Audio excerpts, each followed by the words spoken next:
കാറിടിച്ചു വീഴ്ത്തി മുൻ കഞ്ചാവ് കേസ് പ്രതി രക്ഷപ്പെട്ടു. പരിശോധനയിൽ Malappuram excise special squad Perinthalmanna പുത്തനങ്ങാടിയിൽ 14 കിലോയോളം കഞ്ചാവ് പിടിച്ചെടുത്തു.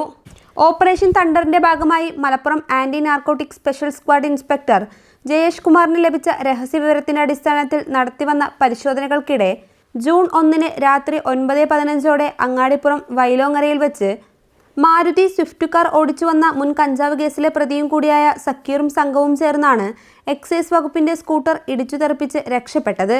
പിന്നീട് സക്കീറും സംഘവും വാടകയ്ക്ക് താമസിക്കുന്ന പുത്തനങ്ങാടി മാലാപ്പറമ്പ് കുരിശിൻചോട് ഭാഗങ്ങളിലെ വീടുകളിൽ പരിശോധന നടത്തി കഞ്ചാവ് സൂക്ഷിച്ചു വെച്ചത് കണ്ടെത്തി. പരിശോധനയിൽ 14 കിലോയോളം കഞ്ചാവും സക്കീറിന്റെ തിരിച്ചറിയൽ രേഖകളും കണ്ടെത്തി.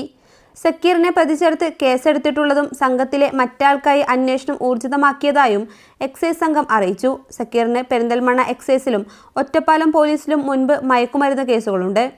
ഓപ്പറേഷൻ തണ്ടറിന്റെ പരിശോധന ശക്തമായി തുടരുമെന്ന് എക്സൈസ് ഇൻസ്പെക്ടർ അറിയിച്ചു. സംഘത്തിൽ എക്സൈസ് ഇൻസ്പെക്ടറോടൊപ്പം assistant inspector Asif Iqbal, preventive officer KS Arunkumar, Prabhakaran Pallath, civil excise ഓഫീസർമാരായ Nipun K, Sabeer K, Vineeth K, Noufal Pazhayadath, Anees Babu KV, Sreejith P, വനിതാ civil excise officer Roopika VV എന്നിവരും ഉണ്ടായിരുന്നു. News bureau, Manjeri.